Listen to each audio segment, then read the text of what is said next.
of it was placed on a high shelf and protected from dust and insects by a velvet cloth.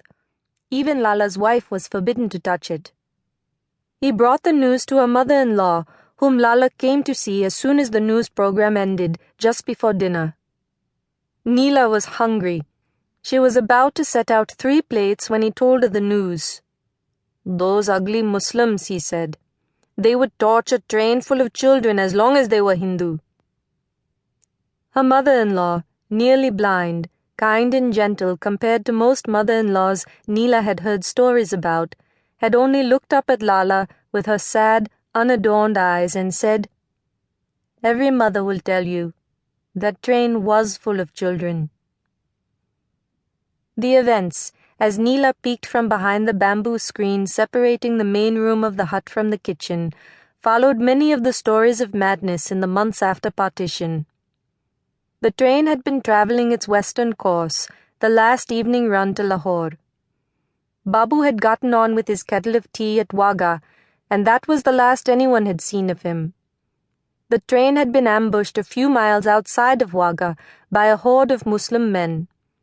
They torched each of the cars, one by one, back to front, as if lighting a row of candles.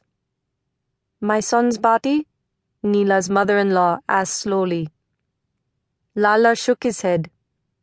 "They were laid out like rows of roasted corn," he said indecently. "No one can tell them apart."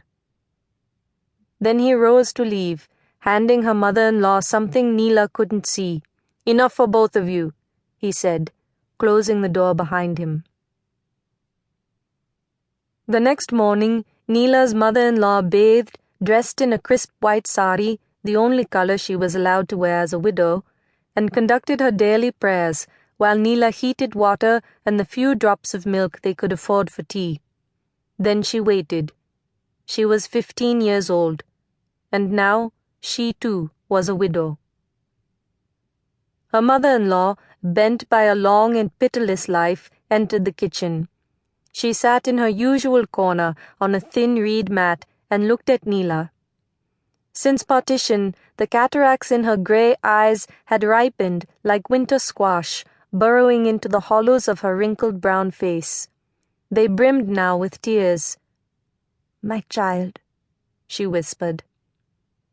Neela couldn't tell if she was referring to Neela or to some memory of her son. Then her mother-in-law reached up and brushed at Neela's face. The gesture was blunt, nearly cruel, but she managed to wipe the kumkum from Neela's forehead. The crimson powder drifted down and a few specks landed in Neela's cup. They floated on the surface like tiny red islands on a dirty sea. "Finish your tea, Beti," her mother-in-law said. "Then we'll take care of your hair." Neela nodded. She would soon be bald. She would never again be allowed to use kumkum or anything else to adorn her face. She would not be allowed to grow out her hair or go to the temple or to ever wear anything but white, the color of death. Even the thin gold Mangalsutra she slid off her neck and handed to her mother-in-law, who buried it deep in the bag of rice for safekeeping. Though none of this Neela minded, not very much, not as much as she'd minded the nights with Babu. They hadn't been so bad in the beginning. He'd seemed just as shy as she was when he'd reached for her in the dark. There had been blood and a little pain, but that had soon passed. It was only after a few months that Babu had become rough, tugging at her sari, pushing himself inside her, slapping her if she resisted. She knew it was her duty, a part of being an obedient wife, and she bore it without a word of complaint. But what she didn't understand was why he never spoke to her, why he ate his dinner without a word. Even when the jasmine bloomed lush and fragrant in her hair, and she served him tea in the evening shade of the banyan tree, he'd hardly look at her. "Will you build me a swing?" she'd once asked, a year after they'd been married. "It could hang from there," she'd said, pointing to the lowest branch of the tree. He'd looked up toward where she was pointing, into the wide cover of green leathery leaves and hoary branches, and said,